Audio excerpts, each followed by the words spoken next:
Awesome. Welcome to Two Marketing Moms, a brand new podcast. You're joining the conversation of me, Julia McDowell, and Kelly Callahan-Poe. We're two women with 50 years plus of marketing experience between us. And we just want to talk about the struggles, the fails, and the wins that we've experienced while being a boss, managing home life, and being a mom. So for all of you up and coming marketing and advertising professionals, we hope that some of these tips, tricks, and advice and takeaways from our experience can help you navigate work and life. So do you want to dive into our first ever topic? I feel like we're going to also learn a lot of things that we did not know about each other, which is exciting. So, do you want to start about what I was thinking where we should start is in college and high school, and where did you get the inspiration for getting into advertising and marketing? You know, was it in high school? Was it in college? Was it not till after graduation? Where was your sparks of where you kind of started to feel like this is the area that you wanted to succeed in? You know what? That's a great question. You know why? Because I feel like I'm one of those weirdos. Because I always wanted to be in marketing. I was doing like marketing classes when I was in 9th grade. Really? And part of DECA. Oh, you were a DECA girl. I was. And I don't meet a lot of people like that. I mean, a lot of people that I work in marketing, you know, kind of went through college, maybe had business degrees, but not a marketing focus, and are some of the best marketers I know, you know? So I always am like fascinated by the answer to this question. How about you?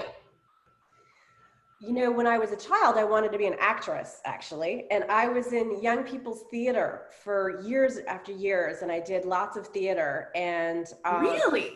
Yeah, I know. It's a surprise. And one day when I was in elementary school, my dad asked me what I wanted to be when I grow up. And I said I wanted to be an actress. And he said, well, you're not going to make any money as an actress. 1 in a million people make it. So you should come up with something else.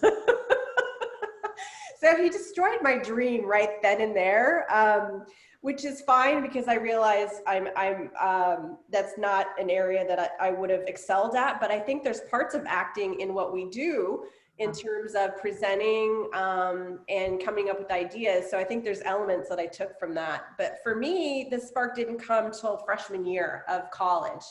I went to University of Colorado at Boulder, and they had a school of journalism, and I decided to join. You didn't join the journalism school until sophomore year, so you applied freshman year. And I applied because I started to get interested. I thought maybe I wanted to be a broadcaster, acting to broadcasting. Perfect segue, yeah. And, you know, I started to talk to people about it and interview people who were older than me. And what they told me was in broadcasting, what they do is pick the top 10 people in the class. And out of that, they end up picking the best looking. And which was a little intimidating. And then also you end up, you know, working in Iowa or Illinois in very small markets and working your way up. So then I thought, okay, well, maybe reporting, because I love to write. And so I got in the journalism school and I started taking all these basic classes. And then I started taking kind of an advertising 101 class. And I realized this has everything I possibly want to do in it. It has writing, it has presentation, it has strategies and concept and the creative side of things. And I realized that advertising was it. And that's what I wanted to do. And I was a part of the AAF program that they did in college. The national super cool competition. Did you do that? No, you know why? Because I actually never did advertising in college. Oh. I did just marketing. So I was an AMA, but always wished that I had done AAF because they have that cool competition, right? It was a fabulous program. At the year that we did it, it was the Hearst Corporation sponsoring it. So we got to come up with a magazine. And that was super fun to learn about the magazine world. And we ended up getting second place. You know, bummed we didn't get first, but it was a really fun experience for me. And that kind of cemented the idea that I wanted to be in advertising. And for me, I knew then by junior year that that's what I wanted to do. And I got an internship in Minneapolis at BBD&O. And my dad had an old buddy of his from college, and I lived with him for the summer and his family. And I worked at BBD&O, and I had a fabulous time learning about advertising. And then senior year, I'm a little older than you. So when I graduated, it was the Gulf War, and it was kind of a bad time period to be looking for a job, spring break. But I was I did a market trip in spring break where I interviewed. I said, okay, if I'm going to be in advertising, I'm going to do it. I'm going to be in the top markets. And at the time, Minneapolis was hot, but I didn't want to, there was Fallon McGillicuddy and all those old school fabulous ad agencies, but I didn't want to live in Minneapolis after the summer there. I liked it, but it wasn't the major market I wanted to be in. So I decided to interview in New York, Chicago, and LA. And I did that spring break of my senior year, and I ended up getting job offers in all three cities. Oh my gosh. For entry-level positions. And I decided, if I'm going to make $18,000 a year, which is what they paid back then, and I think that's hard for students to imagine now. I think they make 3-4 times that now as an entry-level position. Oh, well, when I interviewed for Ogilvy before I graduated college, I mean, I think that they were offering for New York City, I think they were offering like $30,000 a year. Wow. Well, so, I mean, that's more than 18, but like, if you think about that in New York City, even at the time, like I would have had to like live with 6 people in a studio to afford being in advertising. And that was my decision as to why I didn't go to New York, because I thought if I'm going to make that little amount of money, I'd rather live at the beach. And so I moved to LA and took that job. What about you? Oh man. Well, as I said, I never took advertising classes. I was much more into marketing, but kind of something that you said made me think about, like in retrospect, a lot of my jobs were sales.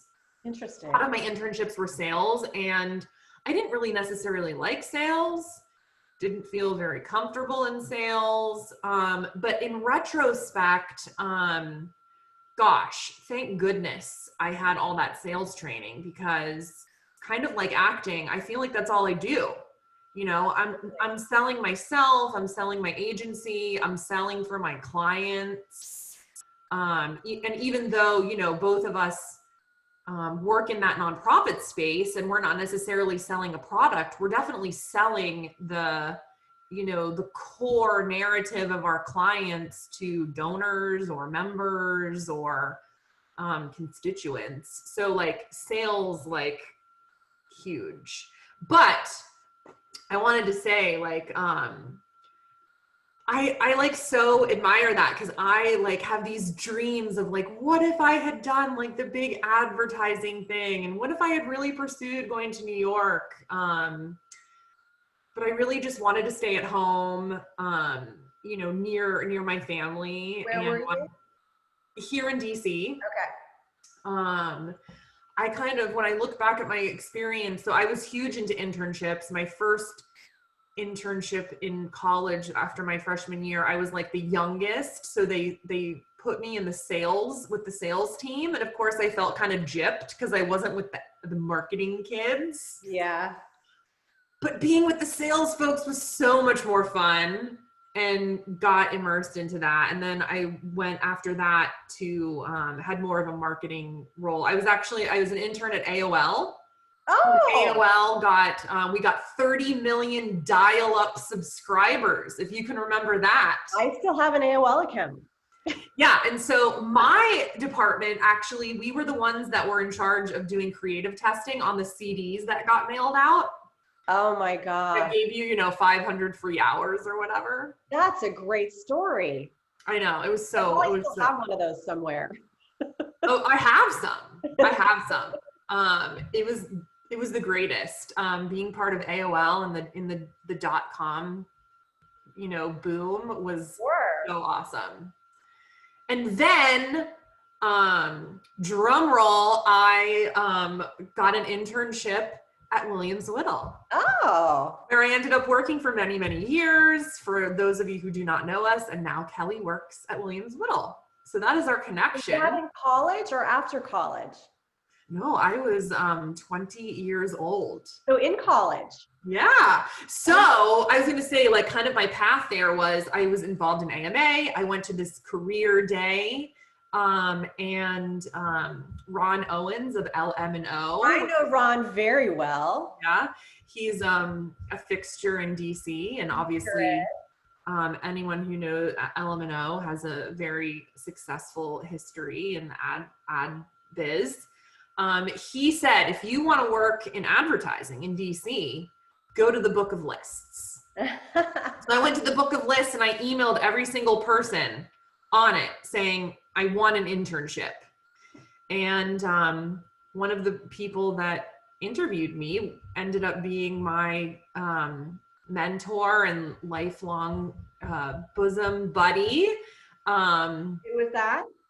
Martha Wilcox. Fabulous. She worked at Williams Whittle, and I just had such a great experience. And I think that's what catapulted me into advertising, because she was able to give me that hands-on view into advertising. And quite frankly, there was 3 of us interns, and Rob Whittle tapped us to help with all sorts of new business pitches, which is of course super fun, you know. Yeah.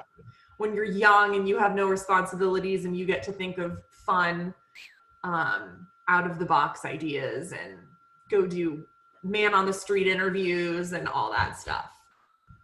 So yeah, I guess that's how I got started. I feel like the takeaway from that is like, and you also said this, is that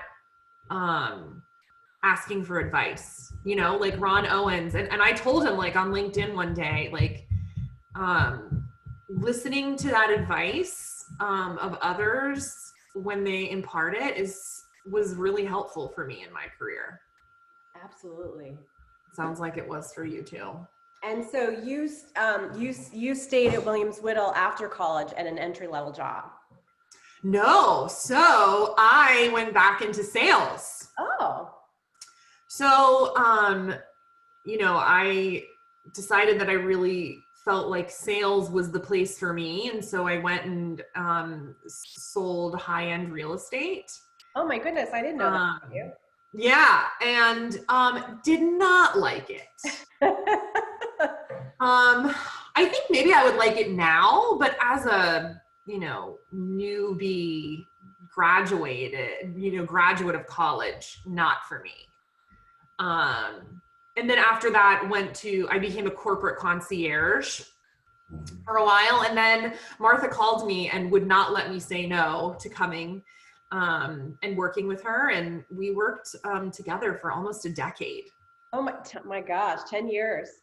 Yeah. 10 years at Williams Whittle? Yeah. Wow.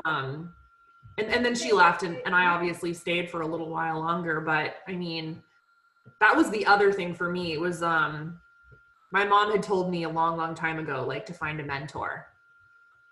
And I know that there's lots of programs out there, especially in the DC area, like American Marketing Association offers them. I've seen in a bunch of like Facebook groups, like people that are starting up mentoring programs, and like, it's totally worth the investment. You know, like, I am literally indebted for the rest of my life to Martha, because she actually would put down her paper and pen and look away from her computer and actually teach me things.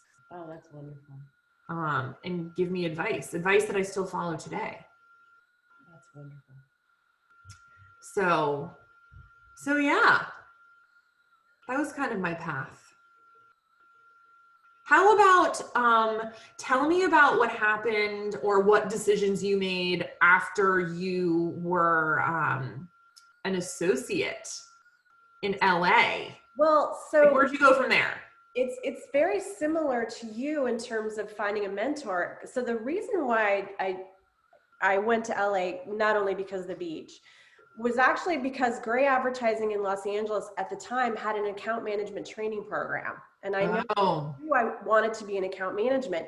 And it was the only account management training program that existed at the time. In fact, I don't know of any other agency that's had one really since. And it was a very organized program. And there were probably 5 to 8 account management trainees is what we were called. And so what we did is, as a trainee, is we did job rotation in each department. So I was an assistant research. I was a research associate for the first 6 months that I was there. And this is pre-internet.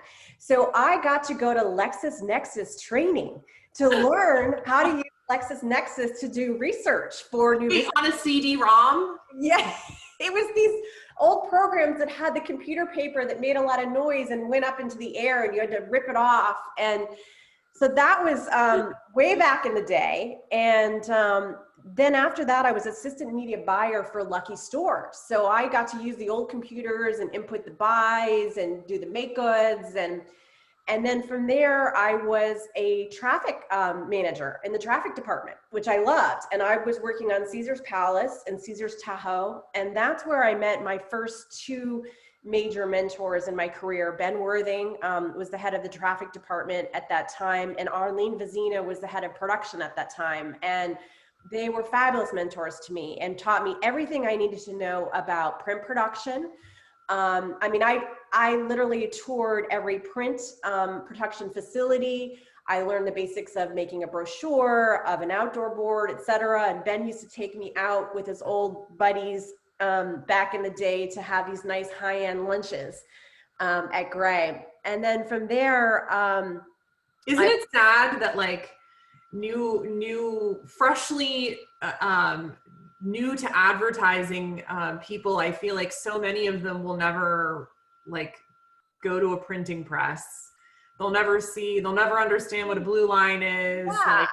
Like that is such an art that is so different from those times now. And the way they used to build ads back in the day, you know, nothing was digital at the time. And the typesetters. Yeah. And so it was a lot to learn and I enjoyed that time. And from there, I got promoted through the program, you get promoted to assistant account executive and then you're out of the program. And part of the program is every week, different people teach you things. You have to read a book a week. That's where I got addicted, or book a month. That's where I got addicted to starting to read for education. We actually had to write a book review, a book report and hand it in. Wow. It was graded. And then you had to learn about presentation skills and then they would record you and give you. Whoa. There was all sorts of things through the program, but it was really helpful. And then I got promoted to assistant account executive on Carl's Jr. Fast Food. And what was great about that job is I managed all the collateral because everyone wanted to do the television and no one cared about collateral. And they had 650 stores across California at the time. And so they wanted to do this huge promotion. It was a multi-million-dollar promotion at the stores. And I had an art director draw all of the interior of the store, the exterior of the store, and the drive-through. And we put all the collateral pieces and all the translights and the Duratrans on a piece of paper and directed the way it was going to look and presented it to the client and got it approved. And it was the biggest promotion they had ever done in their history, which was so much fun because no one cared of what I was doing. They only cared about the TV because that was glamorous, right? So I got to do a lot more fun stuff. And then 6 months later, I was ready to be promoted to account executive. And I wrote a report, an overview of here's what I've accomplished in the last 6 months. And I presented it to Larry Varnes, the VP, and here's what I've done. And he read it and said, I don't see why I would promote you to account executive. You're right, you deserve it. And so what agency was that again? Gray Advertising. Right. The agency doesn't exist anymore down in LA, which is very, very sad. I know. But yeah, and I stayed there, on Carl's Jr. Fast Food. And about a year later, Larry Varnes called me into his office. And this is the funniest story of my career to me and the most exciting. And he said to me, I was 24, and he said, I need an emergency account executive in the San Francisco office. Would you go to San Francisco for the summer and we'll put you up in a hotel and pay for all your meals and stay there for the summer and work as an account executive? And I'm like,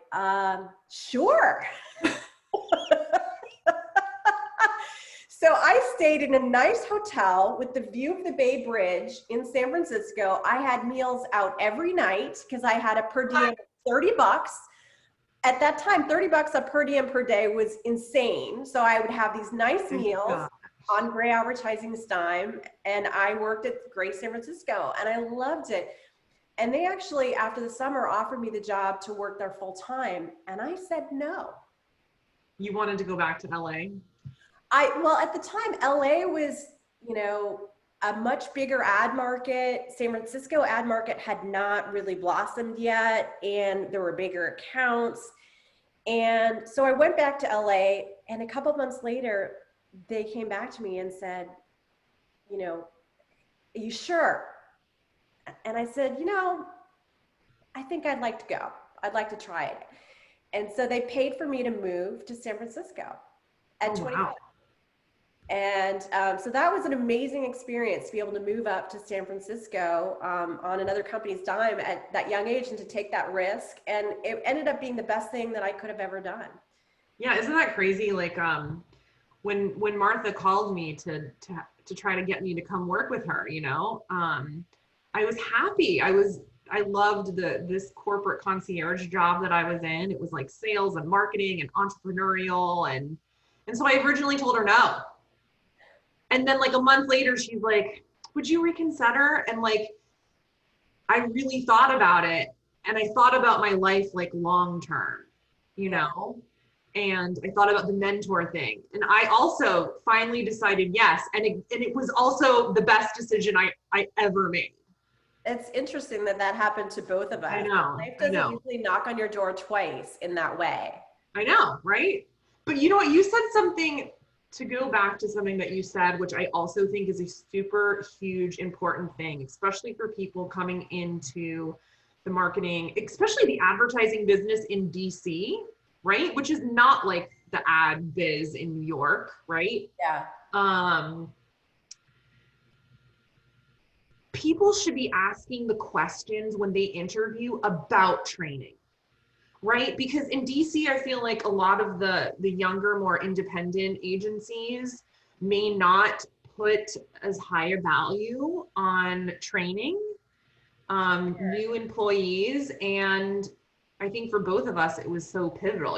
When I went into sales, my first job, they had a 6-month training program. There was like 15 other people in my class, so to speak. And we had like lots of retreats where we got sales training. And it was really elite. And like that investment in me as a new person in the working world was really valuable. So like, I would say, and you tell me how you view it, but I would say that for a young person interviewing, they should ask questions about what type of training they're going to get, how long that training period will go on.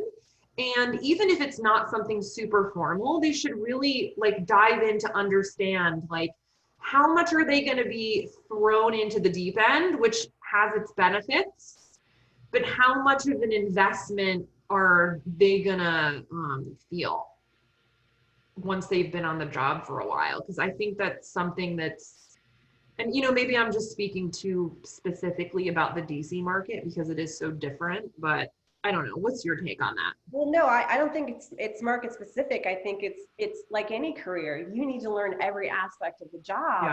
Yeah. And, back then digital didn't exist. Okay. So you have advertising production, and there's a lot that goes on with production. Right. Production, broadcast production, media buying, all the basics on that.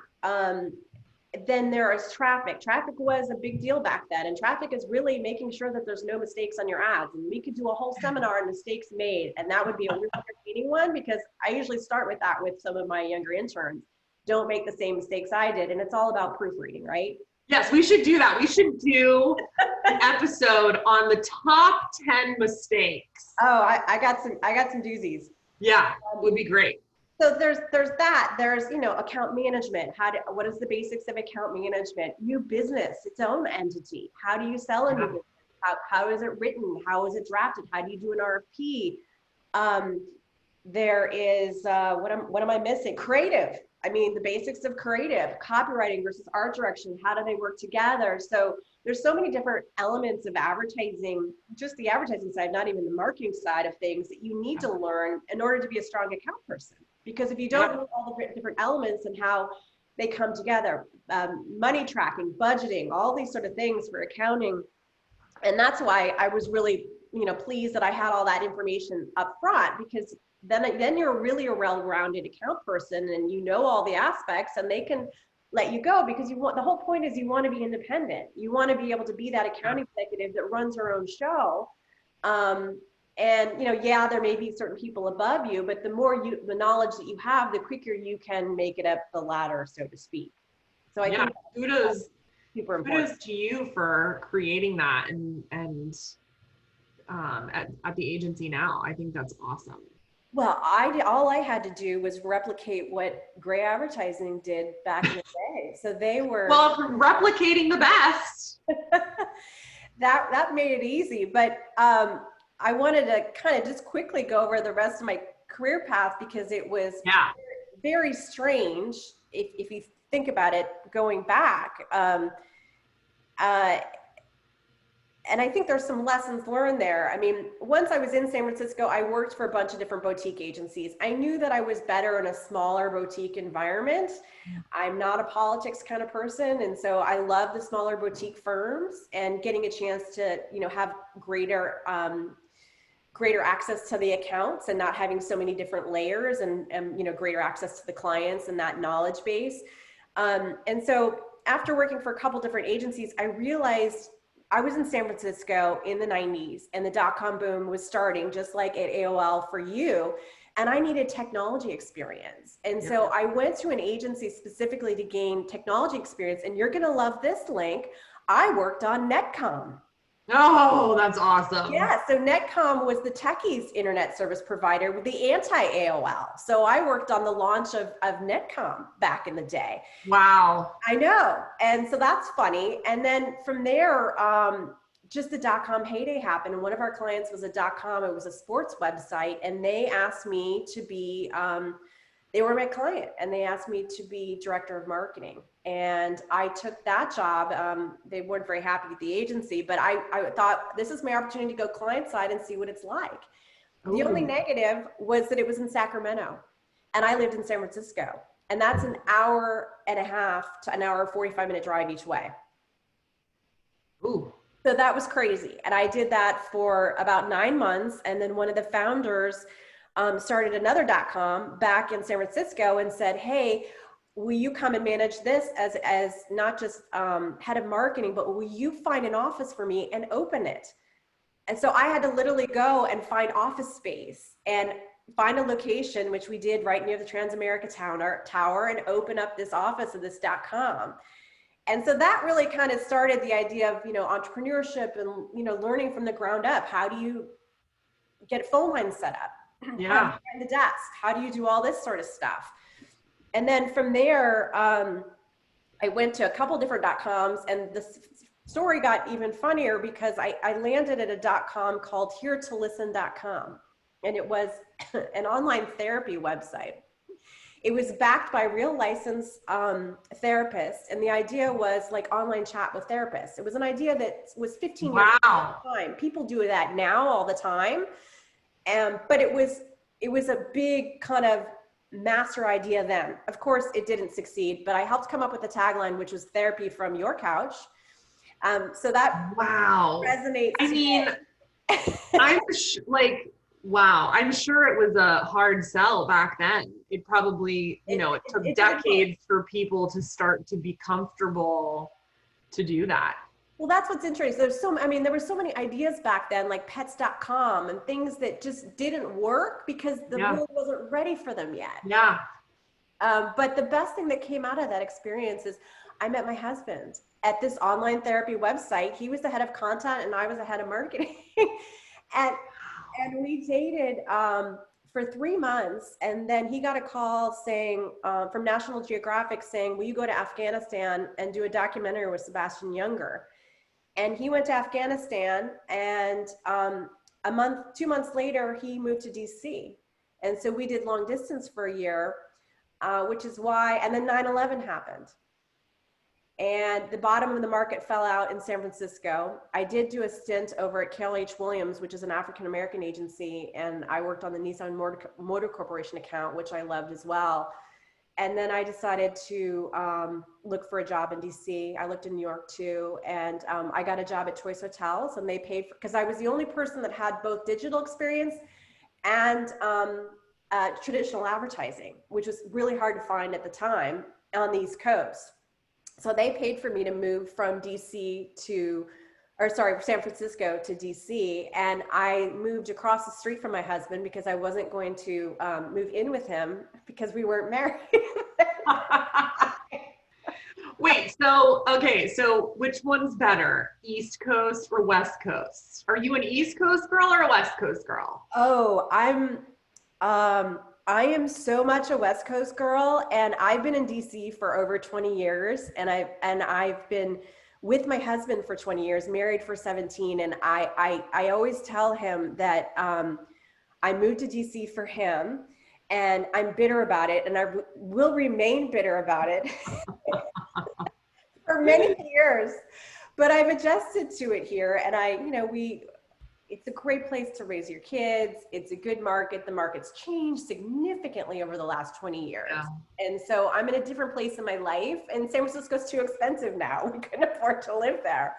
So I don't think I could ever live on the West Coast. I think I'm just way too East Coast. Really? Yeah. You never know until you get placed in the environment, and it's almost like starting over, really, because you don't have a network. Wow. And you have to build it back up again. Wow. Wait, so how many years did you do client side? Oh, goodness. Well, I have had 0. Oh, well. I mean, my first 2 jobs out of college, I mean, I guess I was technically client side, but I wasn't, I was in sales. So it was different, than managing marketing or advertising in-house. So yeah, I always feel like I'm going to be an agency girl for life. Well, it's funny because I went back and forth. I also went and did client side when my kids were young. I worked at National Council on Aging.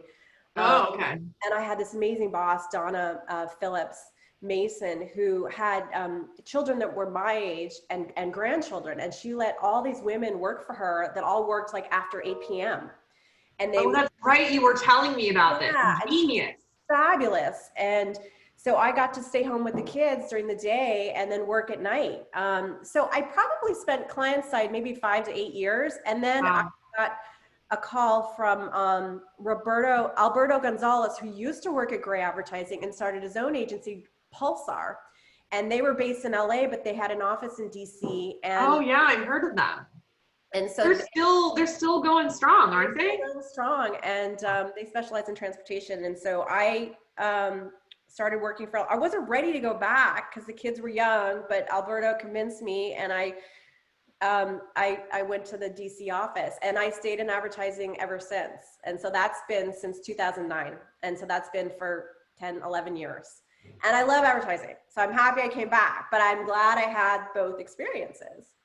Yeah, well, for all of our new listeners to this brand new podcast, there you go. Like both of us, I feel like have had a lot of similar road to where we've gone, how we've gotten to where we are, but then some differences too, like I've never done client side, whereas you have. So what are your takeaways for and advice for young people who are just starting? We talked about the mentoring. Yeah, mentor, huge. However way you can get it, right? If it's not someone that's in your company, I think you can look for something outside, especially in these days, I had a business coach for the past 6 months, which has been, 6 months before coronavirus. Which was super helpful, it wasn't like mentor, but like that coaching style and having someone to help you along and handhold, I think is super important. Two kind of goes along with that. I think like asking for advice. Absolutely. Right? So like a lot of the things that we hear about, and like I'm a millennial, so I feel like I can say this, like, that millennials are overconfident, or millennials, think they know everything. And I don't think that they necessarily do. I think that it's a confidence thing. It's like let me not be vulnerable, because then I might not look smart enough, or I might not get a promotion, or, whatever that vulnerability might set them up for. But I really encourage everyone to ask for advice. I think that everyone loves to give advice. Yeah. So once you open that door, you actually aren't really, you are being vulnerable, but you're going to get a lot of value out of it. And you're also going to build some rapport with whoever you're asking the advice from. You also mentioned a couple, little things in your story about, asking for advice. So I think that we also have that in common. And then my last one is like, trust your gut. Oh, perfect. Yes, absolutely. Right? Yeah. Like we both talked about that, with the whole like saying no, then thinking about it, then eventually saying yes. And like, I think, maybe we won't get into it today, but like, the career path of becoming, once we had our feet, kind of more firmly on the foundation of our careers, then kind of venturing into motherhood. Yes, another topic. Really, I feel like makes you have to trust your gut, because you're making a lot more decisions that affect a lot more facets of your life at that point. And what are you going to fall back on? Yeah. Well, right? Save that for another topic, right?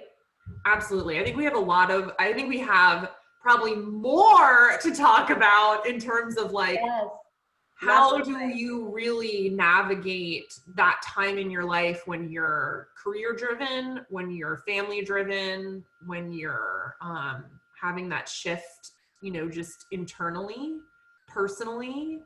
I think we have lots of advice to impart there. Absolutely. What about your other advice? Well, I think I'll just close with, you said everything that needed to be said. I would close with, it's not a ladder. It's kind of like a jungle gym. And I've heard this analogy in terms of your career. Yeah. You're not going to always go up, especially if you're going to be a mom. Sometimes you're going to take a step down.